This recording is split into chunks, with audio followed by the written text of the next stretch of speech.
Welcome to this week's edition of Universal Parenting Clinic. On this show today, I'll be discussing the necessity of making specific declaration on sex education. The issue of teaching children sex education usually generates controversies among parents. While some people are of the opinion that it should be done, others are of the modest opinion and belief that it is not an acceptable or a comfortable topic to discuss with children. You therefore need to make a stand on this sensitive subject. From my own perspective, I would advise parents on the need to teach their children certain basic facts on sex. Remember, no one is saying you should introduce pornography or the act of sex to your child. Just the basic facts that should be known, because ignorance is dangerous and the child may be forced or tempted to learn the negative ways from peer groups, friends, and social media at a time when it may be too late for meaningful remedy. You need to teach your child certain experiences and facts on sex. She needs to be taught about the danger of premarital sex. She needs to know the series of sexually transmitted diseases that she may be exposed to due to improper sexual escapades. She should be taught about the negatives of infidelity from early in life and the necessary factors that contribute to marital bliss in life, such that when the child grows, he or she will choose properly. You should be able to educate your child about certain realities of life.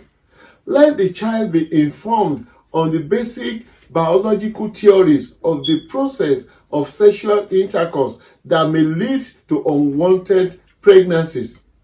Also, teach your child early in life the real name of parts of the body and where nobody can touch and where nobody should touch, and encourage your child to report immediately if anybody touches any part of the body inappropriately or attempted to do so, or if anyone made unacceptable passes or remarks towards her. Tell the child about the reproductive organs, if you know, and the process by which the sperm that is released during sexual intercourse leads to the spermatozoa fertilizing the eggs of the female counterparts after sexual intercourse, if you know. You may need to alert the female child to the consequences of having careless, casual sex.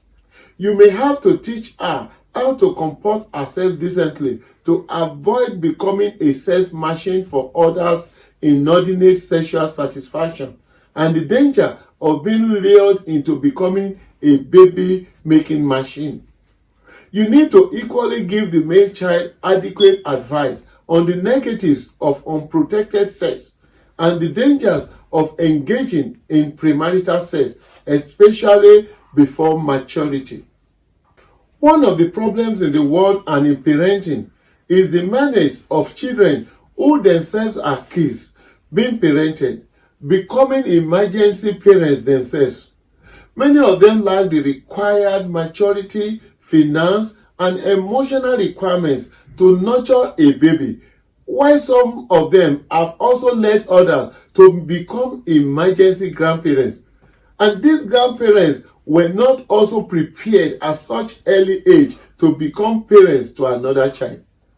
Parenting is not for kids, as I stated earlier, and considering all the points stated in this book, you will realize that it's not something a child should venture into. Another problem is the fact that several young ladies usually become pregnant after a series of irresponsible sexual exploits with no adequate preparation for parenthood. Some people do not even know the real paternity of the unborn child, and many pregnancies become the object of denials and rejections. Some people toil painfully to cope, while others suffer several mental and psychological traumas resulting from such calamities. Some children engage in series of self-medication and abortions due to unwanted pregnancies, and some others become preventable and avoidable victims of rape and other sexual assaults too. There has been an increase in the cases of males resorting to criminal activities of sexual assaults, including rape, due to frustration, peer pressure, ignorance, and uncontrolled fantasies. Many young boys also indulge in masturbation and pornography, including inordinate sexual explorations. You have responsibilities in all of the above to give proper counsel and lectures to your child, even up to marital issues relating to sex. You also must monitor the social media and television sites that you or your child faces, and also avoid exposure to movies that may be rated outside the range of your child's age, to avoid indecent exposure at an early age and when the child may not be prepared for the experience. In all of this, you must also be a role model by not being reckless with sex and by not engaging in illicit sexual escapades and extramarital sex. You can show examples and give necessary admonitions each time there is a need to pass the message across. Remember, this very fast, strongly and seriously too. Don't discourage your children whenever they pop questions on sex, because you may not understand why he or she is asking. So don't shut your child down or make him feel ashamed for asking. Don't deny the obvious and don't pretend to be evasive. Let him know the do's and the don'ts. Encourage your child to open up to you by developing intimate relationship that will encourage the child to trust you and be open to you. The mothers have responsibilities for specific explanations on menstrual cycle, including the mood, the pain, how to clean up, calculation, and other feminine affairs to the female child, while the men too have specific responsibility to explain series of puberty-related developments and growth too. But both couples have joint responsibilities towards each child. Educate your child to ensure the child is adequately informed and prepared, because ignorance is a problem. And when the child is informed, it is difficult to be exploited or taken advantage of.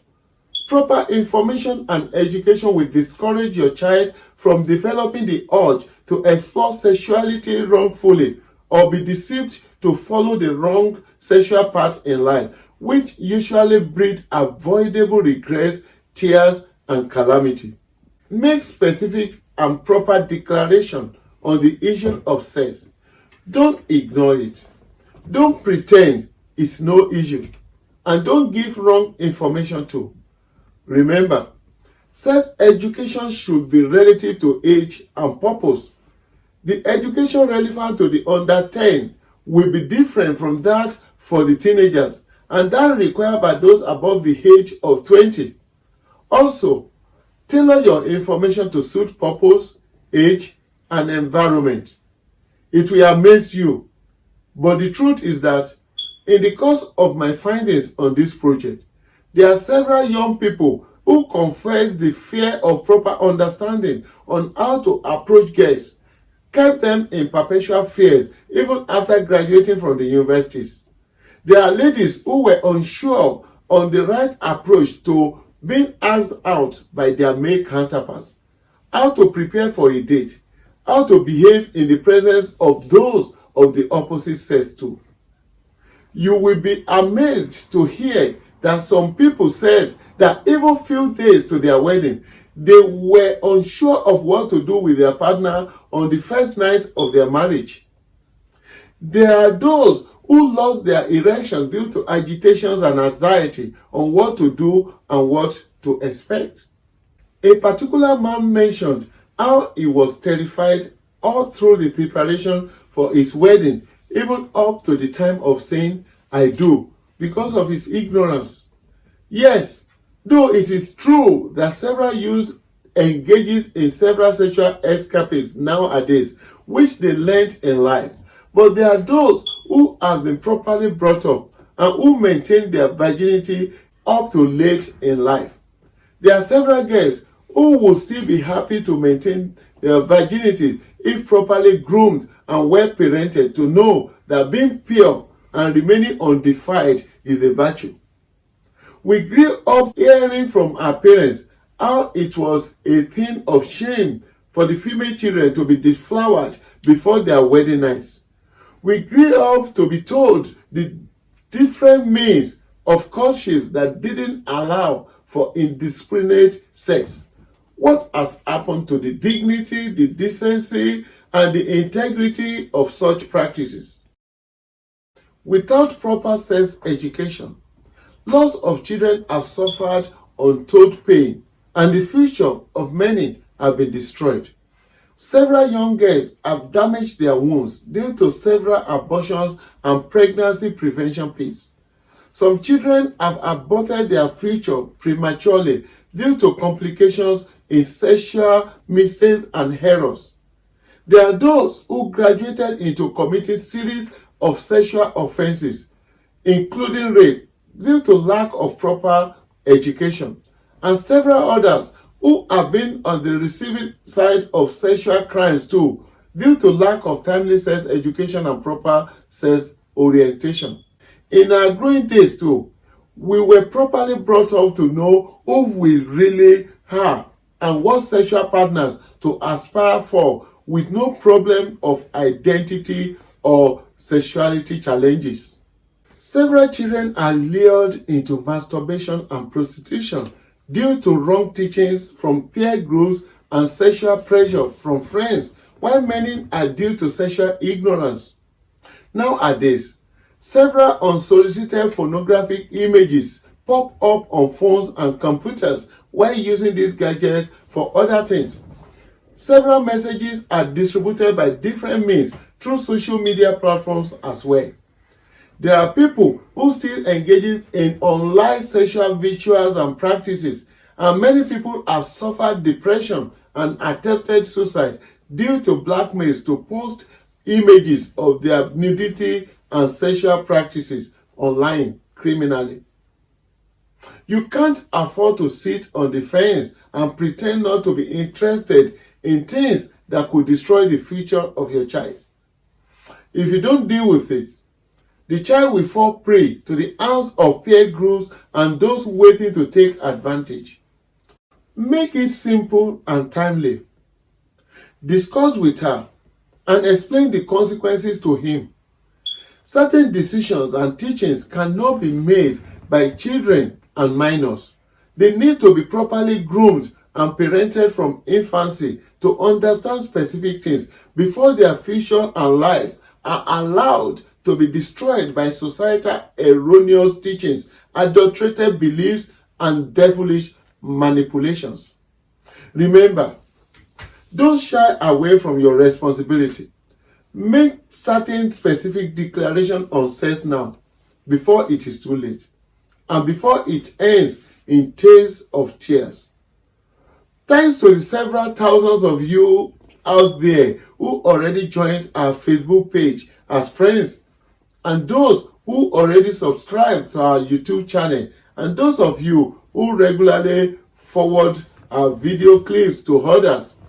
My special appreciation to those who already bought the book, Parenting Without Tears. That's the show this week on Universal Parenting Clinic. I believe strongly that through this Universal Parenting Clinic, and with proper understanding of the book, Parenting Without Tears, together, we all can promote wellness in families and in the world. We can stop the tears from children, parents, and families. We can kick racism, fraud, incivility, corruption, wickedness, several addictions, violence, and the series of antisocial behaviors out of all families and the whole world. And at the same time, we can promote all the positive desires and aspirations towards the well-being of the children, parents, and the world at large. Till I come your way again next week, I'm the parenting advocate in the house, Michael Gbenga Bibilari, MGB, Mr. Parenting. Make reasonable parenting declaration on sex. Think parenting. Talk parenting. Be passionate about parenting. Don't just be a parent. Stop positioning. Be a real parent. A parent indeed. Parent well.